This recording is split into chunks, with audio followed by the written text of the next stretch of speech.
Since the 1500s, powerful European nations had been establishing colonies in North America. What began as small trading posts soon became large cities, and the colonists were always expanding. By the 1750s, British and French settlers had reached the strategic Ohio River Valley, controlled by the Iroquois natives and Chief Tanacharison. The French claim all the land on one side of the river. The English claim everything on the other. If that be the case, I ask, where does the Indian land lie? Tanacharison, 1752. The Iroquois allowed the British to build a trading post on their land, thinking it will allow them to live in peace, but it only brings war to the valley. In April 1754, the French arrive and force the British out, tearing down the trade post and building Fort Duquesne. Humiliated and afraid of what the French will do to him, Tanacharison encourages the British to take back the fort. That May, without the approval of Parliament, a group of American militia under George Washington attacked the French. In the following Battle of Fort Necessity, the British would again be defeated. Impressed, many native tribes, such as the Huron, signed agreements with France. The lines had been drawn, and war was coming. In 1755, Major General Edward Braddock arrives from Britain with 2 full regiments, prepared to take Fort Duquesne. For months, his men trained. Braddock believes that the secret to their success was discipline. Savages may indeed be a formidable enemy to your raw American militia, but upon the King's regular and disciplined troops, it is impossible they should make an impression. However, European tactics are not suited for the North American wilderness. Natives and French militia, using guerrilla warfare, are able to rout the British, killing over 500 soldiers, including Braddock himself. In England, the government realizes the war will not be over quickly. Tensions rise, and in 1756, the war that began in North America spreads to the Caribbean, Asia, Africa, and Europe.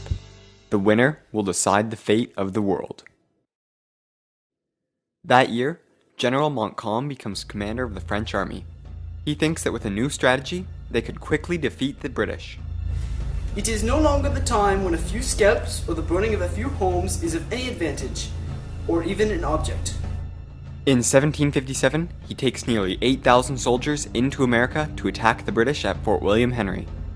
As the French set up positions around the fort, British Colonel Monro writes to his commander, General Webb. I have no doubt that you'll send reinforcements as soon as possible. Without additional men, we can only hold out for a few days. On August 5th, the French begin the siege of the fort. Meanwhile, Monro waits desperately for a reply. 3 days later, the courier is on his way back to the fort, but is intercepted by a native warrior. The French call a truce and deliver General Webb's shocking reply. I am unable to provide reinforcements to your position at this time. I advise you to negotiate the best terms of surrender possible. Brokenhearted, Monro agrees to surrender the fort if his men are allowed to leave unharmed. On August 9th, the French take control of Fort William Henry and the British begin their march toward New York. However, the French native allies are upset that they are being denied the spoils of war. They attack the defenseless British column and kill as many as 200 men, women, and children. Fear spreads across British North America, and another defeat at Fort Carillon brings morale to an all-time low. The British need a change, soon. Change for the British finally comes from William Pitt, Secretary of State. His devotion to the war effort convinces Parliament to commit all their resources to the fight, and 20,000 men are sent to take New France. With victories at Fort Duquesne and Louisbourg, the British finally have the French on the run. French Captain Bougainville asks for reinforcements from home, but with France suffering defeats around the world, the reply is anything but encouraging. I apologize, sir, but one does not simply save the stables when the house is on fire. By the summer of 1759, the British have arrived at Quebec and have set up camp across from the city. As they prepare to lay siege, all Montcalm can do is wait. I trust in God, come what may as will be done. I wait for news from France with impatience and dread. In July, the British begin to bombard Quebec. The lower city is nearly destroyed, and new British commander James Wolfe prepares to take Quebec, no matter what the cost. Believe me, my friends, if your conquest could be bought with the blood of your general, he would most cheerfully resign a life which he has long devoted to his country. But by September, the British have yet to make a move on Quebec. Wolfe is very sick, but knows he must take the city before winter sets in. He takes a gamble and attacks the French right outside Quebec. On the night of September 13th, 1759, the British cross the St. Lawrence and climb the cliffs outside the city. By morning, nearly 4,000 men have assembled on an abandoned farmer's field, named the Plains of Abraham.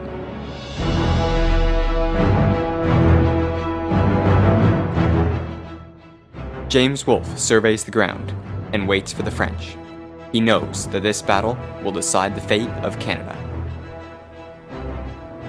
Montcalm is taken by surprise and scrambles 5,000 men, forming a disorganized line. At 8 o'clock, the battle begins.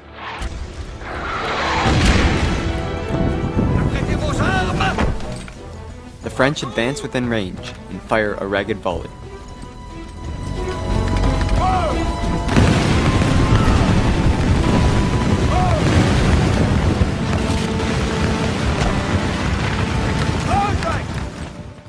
The highly disciplined British troops are unfazed.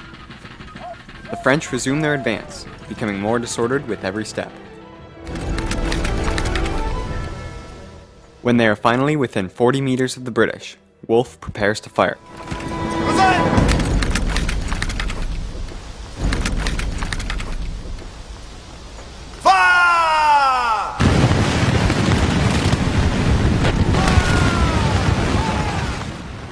The volley is devastating, and when the British advance with bayonets, the French line collapses in confusion.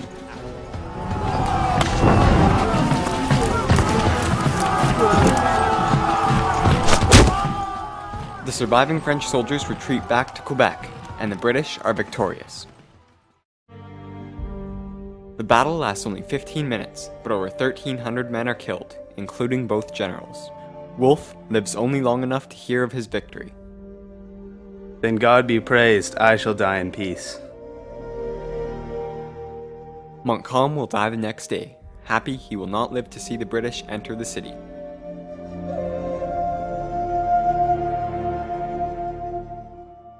On September 18th, the French retreat to Montreal, and the British take control of Quebec.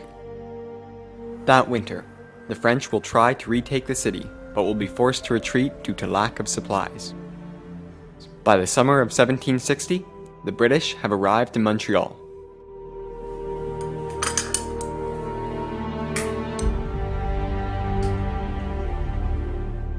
On September 7th, Captain Bougainville meets with British General Geoffrey Amherst.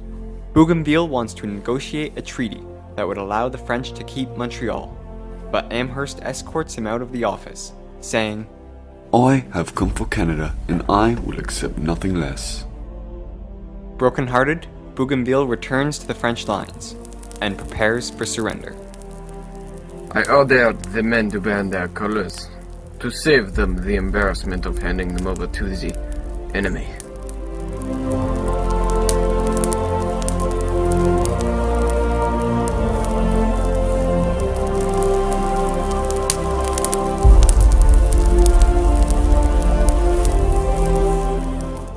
The next day, the British will take control of Montreal.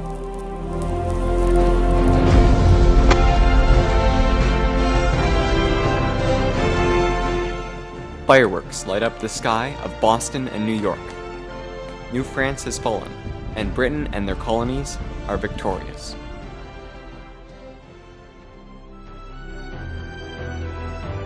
In 1763, the Treaty of Paris gave Canada to the British. With this land came over 80,000 French-Canadian citizens. Normally, these people would have been exiled or forced to become English, but this time, the British allowed the French to keep their culture, language, and religion. For the first time in history, French and British settlers would live together. After a brief rebellion, many natives were also granted new rights. However, many Americans were upset they had to share the continent after their victory, and this, combined with taxes imposed to pay for the war, would become causes of the American Revolution. The small skirmish that had begun in the wilds of Ohio had changed the world forever.